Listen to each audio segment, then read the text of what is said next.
I'm coming home, I'm coming home.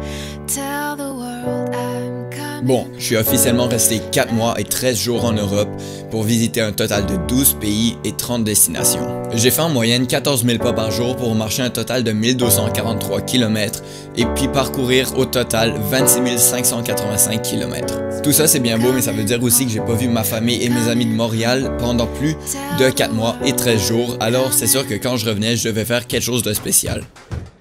Environ 2 mois avant de mon retour, j'ai eu l'idée de contacter Kim, une de mes amies dans mon groupe d'amis à Montréal, et puis je lui ai proposé l'idée de surprendre nos amis durant un party. Elle était directement partante et après un petit peu de brainstorming, on a eu l'idée d'organiser un souper de Noël parce que j'allais rentrer en décembre, donc le timing était parfait.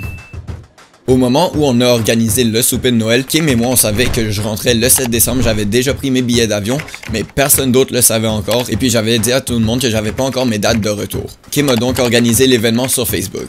Environ 2 semaines après l'organisation et la préparation de l'événement, j'ai commencé à dire à ceux qui me demandaient ma date de retour que je rentrais le 22 décembre. En même temps, je leur envoyais une capture d'écran d'un vol Paris-Montréal qui partait le 22 décembre pour que tout soit encore plus plausible. Maintenant que tout était organisé et mis en place, il restait 3 étapes importantes. La première étape, c'était la planification de la surprise en tant que telle. Pour ça, on a décidé de faire assez simplement. Comme le souper de Noël était chez Kim, on s'est juste dit qu'elle allait dire qu'elle avait un cadeau pour tout le monde mais qui était pas emballé, donc ils devraient fermer leurs yeux. Et puis quand j'allais arriver, ils allaient ouvrir leurs yeux et puis j'allais être le cadeau. On y allait assez simplement, mais c'était un bon moyen de pas rater la surprise. La deuxième étape, qui était sûrement la plus compliquée, était de rester sous le radar pendant une semaine, parce que le party il était le 14 décembre et puis moi je rentrais le 7 décembre, donc il y avait une semaine où je pouvais pas vraiment sortir pour pas qu'il y ait des personnes qui me voient et puis que ça gâche la surprise. La troisième étape, c'est la plus intéressante, c'est la surprise. Let's go.